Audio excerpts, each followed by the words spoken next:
जय हिंद दोस्तों। इस नए वीडियो में आप सभी का एक बार फिर से स्वागत है। तो डिजिटल इलेक्ट्रॉनिक्स का जो सीरीज चल रहा था उसमें पहला लेक्चर हो चुका है। ये आपका दूसरा लेक्चर है, ठीक है। तो दूसरे लेक्चर में हम लोग बात करने वाले हैं कुछ आपके एग्जाम्पल को जो आपको रिड्यूस करना है, ठीक है। कुछ एक्सप्रेशन दिए रहेंगे, उनको मिनिमम फॉर्म में करना है या फिर कह सकते हैं कि उस एक्सप्रेशन को रिड्यूस फॉर्म में लाना है, ठीक है। जो भी मैंने आपको पिछले लेक्चर में लॉ बताया था, जैसे नॉट ऑपरेशन का लॉ, उसके बाद एंड ऑपरेशन लॉ, उसके बाद से आपका और ऑपरेशन लॉ, उन्हीं तीनों का यूज़ करके आपको एक इन क्वेश्चन को सॉल्व करना है। तो चलिए देखते हैं एक एक क्वेश्चन को। ये सारे क्वेश्चन आपके लिए बहुत ही इंपॉर्टेंट होने वाले हैं, सारी चीज़ें आपको समझ में भी आने वाली हैं।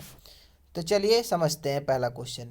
आप यहाँ पे देखिए, जो पहला क्वेश्चन है, find the reduce expression of Y, ठीक है। वाई की वैल्यू कुछ दी हुई है, ए बार प्लस ए का कंप्लीमेंट प्लस ए का कंप्लीमेंट प्लस ए का कंप्लीमेंट, ऐसे ऐसे दिया गया है। फिर लास्ट में आपका ए है, ठीक है।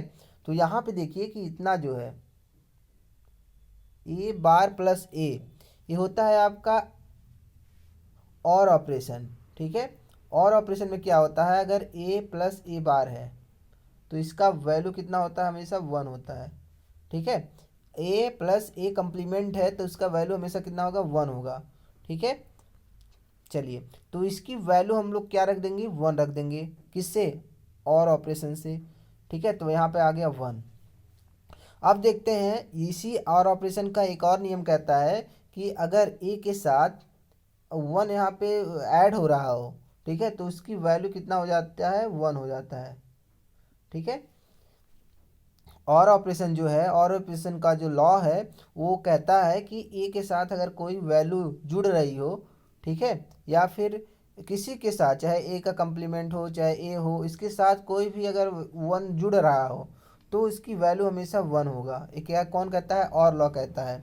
तो यहाँ से आप देख पाएंगे कि ए बार प्लस ए, इसकी वैल्यू कितना हो जाएगा, वन हो जाएगा, ठीक है। इसी तरह से फिर यहाँ पे ए बार प्लस वन हो जाएगा, इसकी वैल्यू भी वन हो जाएगी। इसी तरह एक एक जो ए बार है या फिर ए कंप्लीमेंट है प्लस वन के साथ वन वन होता जाएगा, और लास्ट में जो जो बचेगा वो वन बचेगा, ठीक है। तो इसका जो रिड्यूस आएगा, जो आंसर आएगा रिड्यूस फॉर्म में, जो एक्सप्रेशन आएगा वो वन हो जाएगा। तो इसी तरह से आपको सॉल्व करना है क्वेश्चन को, ठीक है। जब आपको और ऑपरेशन का लॉ पता होगा, एंड ऑपरेशन का लॉ पता होगा, नॉट ऑपरेशन का लॉ पता होगा, तो आप अच्छे से इसको कर पाएंगे, ठीक है। चलिए दूसरा क्वेश्चन देखते हैं। बहुत ही आसान क्वेश्चन है दूसरा क्वेश्चन भी। यहाँ पे देखिए कुछ वैल्यू दी गई है, वाई बराबर A B plus A B complement, ठीक है। ए बी पे बार है जिसको कम्प्लीमेंट बोलते हैं। तो यहाँ से आपको दिख रहा होगा कि यहाँ से ए हम लोग को कॉमन दिख रहा है दोनों में, तो यहाँ पे बचा कितना, बी प्लस बी बार। इसकी वैल्यू मैंने पहले ही आपको बताया है कि जो आपका और ऑपरेशन है, और ऑपरेशन से अगर इसकी वैल्यू फाइंड करेंगे तो इसकी वैल्यू हमेशा वन होगी, ठीक है। इसकी वैल्यू जब वन होगी तो हमारे पास क्या बचा, ए इंटू वन बचा, ठीक है। ए इंटू वन। अब जो आपका एंड ऑपरेशन होता है, अगर किसी भी संख्या में अगर वन यहाँ पे इन अगर मल्टीप्लाई हो रहा है वन, तो इसकी वैल्यू हमेशा ए होती है, ठीक है। ये कौन कहता है, एंड ऑपरेशन लॉ कहता है। एंड ऑपरेशन लॉ कहता है कि किसी के साथ अगर वन, ठीक है, मल्टीप्लाई हो रहा है तो इसकी वैल्यू कितना हो जाएगा, वन हो जाएगा। तो इसका जो रिड्यूस इंस्ट्रक्शंस आएगा या फिर रिड्यूस जो एक्सप्रेशन आएगा वो कितना हो जाएगा, वन, ए हो जाएगा, ठीक है। क्योंकि ए इंटू वन इक्वल टू हो जाएगा ए, तो इसका आंसर हो जाएगा आपका ए, ठीक है। तो इसी तरह आपको सारी चीज़ें को सॉल्व करना है, सारे क्वेश्चन को सॉल्व करना है। इसके बाद देखते हैं कि रिडक्शन का एडवांटेज क्या है, क्यों हम लोग रिड्यूस कर रहे हैं। जो एक्सप्रेशन दिया गया है उसको रिड्यूस करने से हम लोगों को क्या लाभ मिल रहा है, क्यों, आखिर कुछ ना कुछ हम लोगों को फ़ायदा होगा, तभी तो उसको रिड्यूस करने की कोशिश कर रहे हैं, ठीक है। तो इसके बारे में हम लोग देखते हैं। पहला एडवांटेज क्या है, नंबर ऑफ गेट कम हो जाएंगे, ठीक है। जब आपका एक्सप्रेशन जो होगा उस रिड्यूस फॉर्म में होगा तो आपको कम से कम गेट की रिक्वायरमेंट होगी। अगला, कॉस्ट कम हो जाएगी, ठीक है। अगर लॉजिक गेट कम लगेंगे तो कॉस्ट भी कम हो जाएगी। इसी तरह पावर कम हो जाएगी, पावर जो कंजप्शन है वो भी कम होने लगेगा। इसी तरह से जो साइज है, जो सर्किट का साइज है, जो जो भी सर्किट बनाया जा रहा है एक्सप्रेशन का यूज़ करके, उसका जो साइज है वो भी कम हो जाएगा, क्योंकि जो एक्सप्रेशन है वो बहुत छोटा हो गया है इस कारण से। ठीक है, तो इस सारे आपके एडवांटेज होते हैं, मेरिट होता है रिडक्शन का, जो एक्सप्रेशन है उसको रिड्यूस करने का सारा आपका एडवांटेज है, मेरिट है। नेक्स्ट हम लोग देखते हैं, एक और क्वेश्चन आपके सामने दिखाई दे रहा है, यहाँ पे देखिए,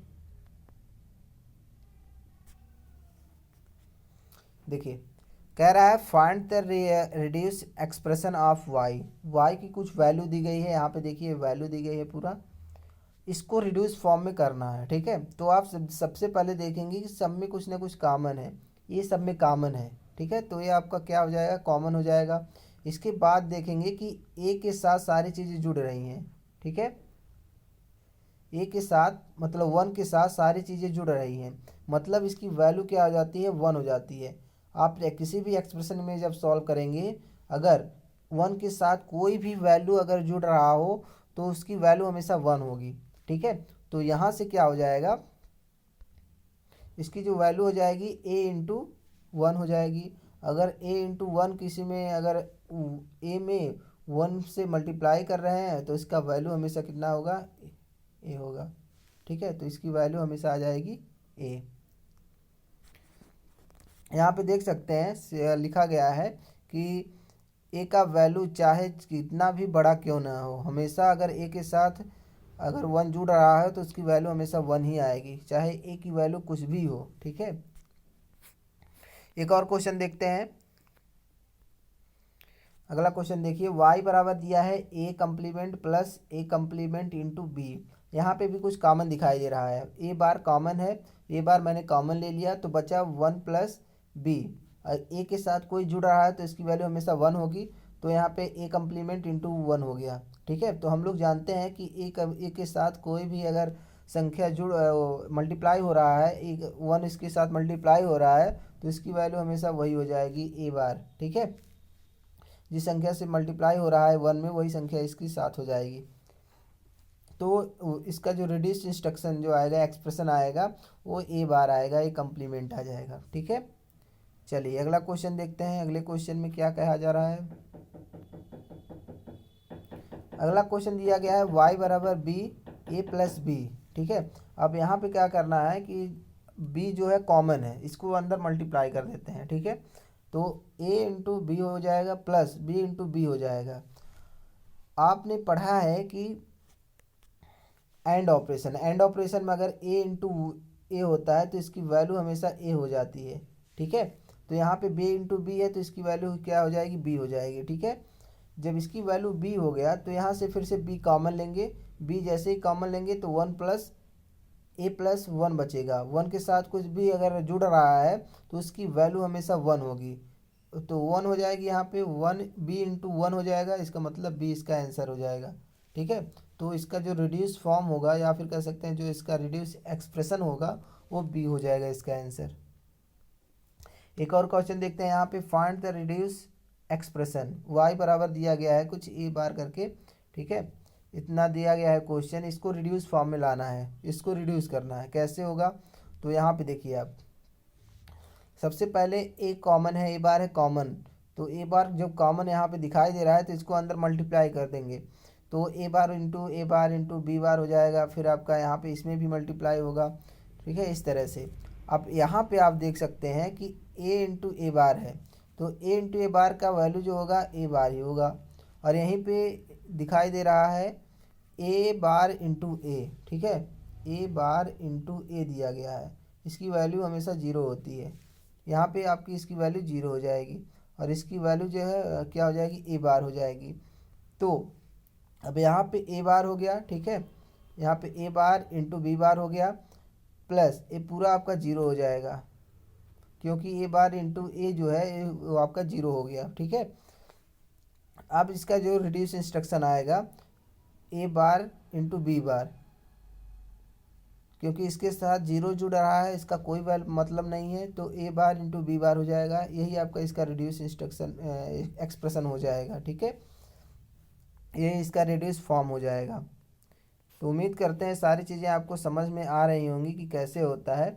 ठीक है, यही है। इसके बाद नेक्स्ट लेक्चर में हम लोग देखते हैं डिमॉर्गन्स थ्योरम के बारे में सारी चीज़ें आप देख सकते हैं, बहुत अच्छे से आपको क्लियर होने वाली हैं सारे लॉ। आपका फ्लिप फ्लॉप हो गया, सीक्वेंशियल सर्किट हो गया, आपका कॉम्बिनेशनल सर्किट हो गया, half adder, full adder, mux demux, encoder decoder, full adder, full subtractor, register, flip flop, analogue digital converter, सारी चीज़ें आपको बहुत अच्छे से समझ में आएंगी। सारी चीज़ें आपको एक्सप्लेन करने वाले हैं। हो सकता है 15-20 लेक्चर में आपका पूरा डिजिटल इलेक्ट्रॉनिक्स बहुत अच्छे से क्लियर हो जाएगा। ठीक है, तो मिलते हैं नेक्स्ट वीडियो में, तब तक खुश रहिए, मस्त रहिए, पढ़ते रहिए। जय हिंद।